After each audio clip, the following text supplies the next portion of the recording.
What's going on? Will Freeman, RevolutionaryLifestyleDesign.com, talking to you today about the root cause of all addictions and the solution. Game-changing stuff here. Totally changed my life. Part of this game I got from Dr. John Demartini. He's got great stuff. Highly recommend his stuff. I did his addictions module. I think everyone has addictions. I've got a lot of clients now, and I want to be the most effective. So part of that is being able to help people replace their bad habits without shame. Oftentimes shame is temporary, and we need to get the root cause of what those habits are. And the root cause of all addiction is that addiction has more benefits than drawbacks, despite what the person may be saying. If someone's addicted to heroin, the heroin has more benefits than drawbacks. And part of that module for the addictions course with Dr. John Demartini was listing 125 benefits. And if you're a heroin addict, one of the benefits is you don't have to go through withdrawal. You don't have to handle cravings anymore. You just give into it. Probably don't have a lot going on in your life. Probably one of the only pleasures you have, stopping you from doing other harder, drugs or whatever. But when I started doing benefits, like one thing I still struggle with is cheat meals. I like having something to look forward to at the end of the day.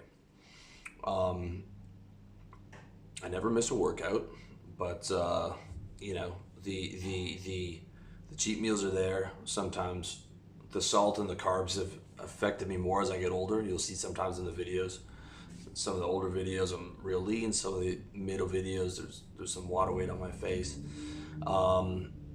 That's the cheat meal right there, and that has more benefits than drawbacks. So as long as you have more benefits than drawbacks, you're going to be doing that particular addiction. So it's really good to be able to list out those benefits. But I had some major problems with the course material, and it didn't have the full range of what I thought was necessary to get to the solution of the addiction. The other major problem is the payoff's too far into the future. Like if you're coming off heroin or if you're coming off junk food, right? And you're going to be clean for 3 months. You're doing no FAP, you're doing no junk food, you're doing all this stuff. It's like 3 months from now, you're going to be possibly 40% better or whatever. Whereas you just had a hard day at work today, the payoff's far in the future, and you'd rather get a pizza and a beer and help yourself because maybe your girlfriend's busy or you don't have a girlfriend or whatever. Well, there's more benefits than drawbacks from doing that action, so that's what you're going to do. So that was a really interesting piece of game, was that all addiction's logical. Even if somebody hates the addiction, they hate the drawbacks. They just really want the addiction without the drawbacks. And that addiction still has more benefits than drawbacks. So number one, more benefits than drawbacks. Payoff is too far in the future, right? Even if you try and replace the addiction with something similar, you magnify the pleasure. This is a lot of Tony Robbins stuff. It's not enough for a lot of people, and they keep going back, okay? Which brings us to point number three, failure is not painful enough. Now, this is something Tony Robbins and a lot of these guys will do. They'll do pleasure and pain stacks. But the vast majority of people, I haven't seen them be able to adequately add enough pain to the failure. The perfect example would be like if you could implant yourself with a chip that you couldn't turn off, and anytime you had junk food or heroin or whatever your thing was, it would give you like a soul-crushing electric shock every single time. That addiction would be over today. Because you just have a few of those, you'd be like Pavlov's dog, you'd be instantly conditioned away from that. You'd be like, whoa, there's way more drawbacks than there are benefits to this. It's just like those after prison channels that you watch on YouTube or that I watch, the Wes Watson and these guys who've been to Mexican jail. And they were wild dudes when they were younger, and they go to jail for 10 years. They're like, oh, I'm never going back. I'm not even fucking jaywalking anymore, because they tasted so much pain. The pain was so bad, right, that was it. Problem is, the pain of eating a cheat meal is not that bad. And the healthier you are, the easier it is to slip back into it, because the less drawbacks one cheat meal has or one cheat thing has, and then before you know it, you're back in the slippery slope because whatever you're addicted to is going to be hard to do in moderation. So for people that are in the throes of the addictions, the failure is not painful enough. Going back to that addiction is not painful enough that particular time. It's not painful enough. And number four, the pain of failure is not 100% consistent. So you might get a terrible stomachache if you eat pizza, right? But that might only happen 1 out of 50 times. The other of those times you might feel sluggish, you might feel a bit off the next day, but it's not a consistent pain every single time, right? There would be no crime if a criminal knew that one, every single time he'd get caught, and two, he'd be in jail for 10 years. The only reason there's crime is because people are addicted to these shortcuts, these financial shortcuts. It's about money, and they think that they can get away with it. It's the same thing with gambling. People wouldn't gamble if they lost every time. If it was a soul-crushing financial loss, and it was every time, right? It's the inconsistency. It's either the pain's not high enough or the pain can be high, but it's not consistent every single time. If you got food poisoning every time you ate pizza, your junk food addiction would be cured. And there actually are a lot of people who develop like severe IBS, and they are able to heal their guts because they literally can't eat anything that's bad for them because they will have these terrible reactions. So unfortunately, there is no chip to implant into yourself to give you like a soul-crushing electric shock every single time. Okay, and if you guys know my 4 major human motivators, number 1 is force. 10-year-old can put a gun to your head and tell you what to do, and you will do it. Number 2 is money. Number 3 is shame. Number 4 is love. Okay, love is the one you ideally want to be working on, but it's not as powerful in the short term. So we can't use force, unless you're in some type of a boot camp where people are able to lock you into a room, like a military-style boot camp or a prison. Other than that type of environment, obviously you probably don't want to live in that type of environment for the rest of your life. So what we need to do is we need to amplify the pain with money, and we need an accountability partner to make us consistent on this. And this is something I've implemented with a close friend of mine. I've got 4 things on my list. He's got about the same. The cost per failure for me is $500 per mistake. Okay. So right now I have to eat super clean, pure keto until 6 p.m. Now, it's not like every night I'm eating dirty. Some of those nights I'm eating clean, but it's just, that's the benchmark for where I'm at right now. No mistakes. $500 per mistake if I eat anything. A French fry at lunch, $500. Okay, serious. And so what we did is I amplified the pain. I'm making good money, but $500 is still painful for a French fry. It's a drawback. And the pain's 100% consistent. And it's 100% consistent because I'm not a scumbag. Aaron's not a scumbag. We're honest guys. I know that I have to pay. I'm not going to welch on a bet. And if I was to welch on a bet, I would feel like a scumbag. The guilt and the shame would be worth the $500. It's also something I'm going to be rolling out with a select group of clients who are really motivated. So not only will I have to pay one person, but I'll have to pay multiple people. And because I'm a life coach, I'll have to tell my clients who are paying me good money that I was unaccountable, which is almost worse than paying money. And let me tell you guys, I hate this shit. I hate being accountable. I mean, the reason I started a business was not to be accountable to anyone. Okay? I like people being accountable to me. I like a one-way street. But I realized to take my game to the next level, I need that. Because part of the problem with being totally free when you have your health and you can travel and you have your wealth and you don't have to work and life is going well is people can't really tell you what to do.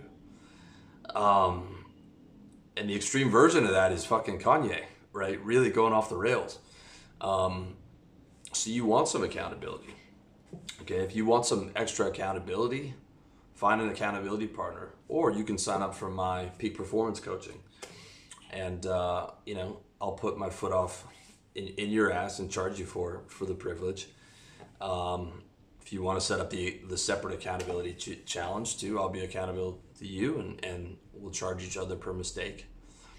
But ideally, you find someone who's, if that's not for you right now, if you don't have the money or it's not for you right now, find someone in your circle you can trust. You want the HabitShare app. HabitShare is a fantastic app.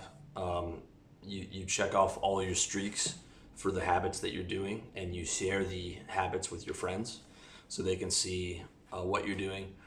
If you use my How to Get Organized system from my book, How to Get Organized, I've got the HabitShare on Sundays. I tick off all the days that I did that particular habit. The great thing is now I don't miss any days. Before, my HabitShare was filled with missed days because there was really no pain. The pain wasn't strong enough to avoid the temptation. Now I don't have to tick off the HabitShare every day. I tick it off once a week because I know I'm not gonna fuck it up because it's $500 per failure. And this is the next best thing between like a savage beating per mistake that was consistent. Okay, next to force, we're using money, and it's got to be enough money that's painful. All right, maybe you make 7 figures a year, you have to do 1,000 per mistake, or 1,500, or maybe you don't make a whole lot of money, but $50 is enough. But there really shouldn't be too much difference between 50, 200, and 500 because ideally you don't make any mistakes. I don't actually want to take my friend's money or my client's money with this stuff. I certainly don't want to give my money for nothing, but I want that partnership there, and start things off gradually. So Aaron and I just did like 4 basic things, things that we mostly had a handle on already, and we're gonna work up from there.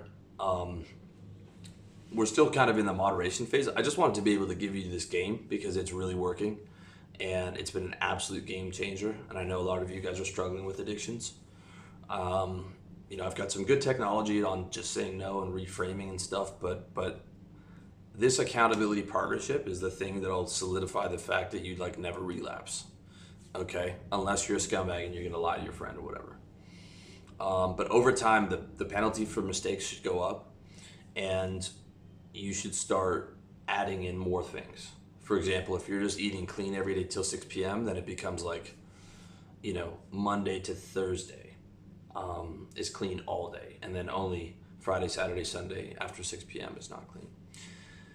One more thing that I've realized was that being 100% clean is kind of boring. I've done it a few times. Normally when I was working towards a big mission, like I was on the way to Thailand, I was saving every dollar or building a business or something. But when you've actually established a lifestyle and you're trying to look at the rest of your life, it is nice to be able to go out with the boys Friday, Saturday and have a few drinks. I know some of you guys don't drink. Maybe you think smoking weed. I got a little shit for my video when I was telling guys 18 to 25 not to smoke weed. But as always, I leave the exception for if you can do it in moderation and you can do it on nights that maybe aren't work nights, and that's your thing. Like, maybe like Friday night, Saturday night, Sunday night, or cheat nights. Like 6 p.m. starts, you can have whatever you want for dinner. You can have a few drinks. You can chill. You can have your girl over, whatever it may be. Maybe it's only Friday, Saturday night. But the more I speak about this with guys, it's like being able to have some of those things that are still fun are important. But now with the accountability partnership, you can do it and actually do it in moderation. Okay, as opposed to your cheat meal starts in, Friday and ends on, 3 weeks from then, which was always a problem why I never liked cheat meals before, because I was like, that's just an invitation to backslide. But when you have the accountability partner, it's a total game changer. So this is probably the biggest game changer I've found in terms of addictions technology. It's recognizing, hey, there's benefits to the addiction. Okay.